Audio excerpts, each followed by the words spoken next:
Овие дечиња денот го поминуваат на улица, пружајќи рачен из прозорците од автомобилите кои стојат пред семафорите за да земат некој денар, а растат со помислата дека тоа е единствениот начин да се живее. Голем дел од нив, ако не донесат пари, често се малтетирани и тепани, дури и од своите родители. И не знаат за подобро, вели Васка Бајрамовска од канцеларијата на Народниот правобранител, одговорно лице во делот на правата и заштитата на децата. Таа објаснува дека никој не знае колку точно деца питачат, а состојбата од година во година станува се поалармантна. Токот дека во државата ние немаме конкретна бројка на деца на улица, деца кои што питачат, е најдобар показател за тоа колку всушност посветено работиме на ова прашање.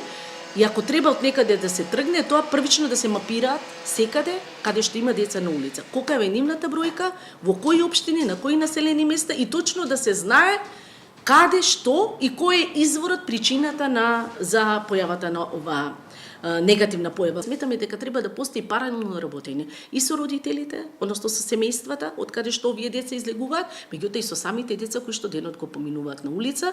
И од првата детска амбасада Меѓаши велат дека мора прво да се дефинира проблемот со децата на улица и конечно да се знае дали има околу 2000 дечиња кои питачат низ Скопје и државата да се погрижи тие да имаат пристап првично до градинка. Според основачот и председателот на Меѓаши Драги Змејанац, да нема ниту едно дете оставено на улица треба да биде приоритет и на идните градоначалници, бидејќи системот мора да се постави прво на локално ниво. Се ближат локалните избори.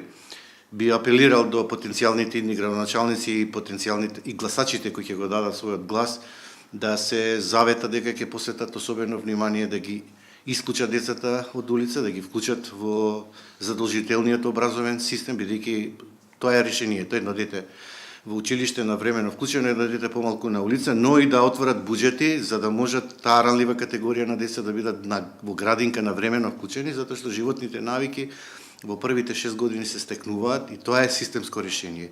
И од канцеларијата на Народниот правобранител и од детската амбасада Меѓаши сметаат дека државата треба да помогне во делот на обезбедување кров над глава за социјално загрозените семејства, од каде и доаѓаат децата на кои улицата им е и дом и училиште.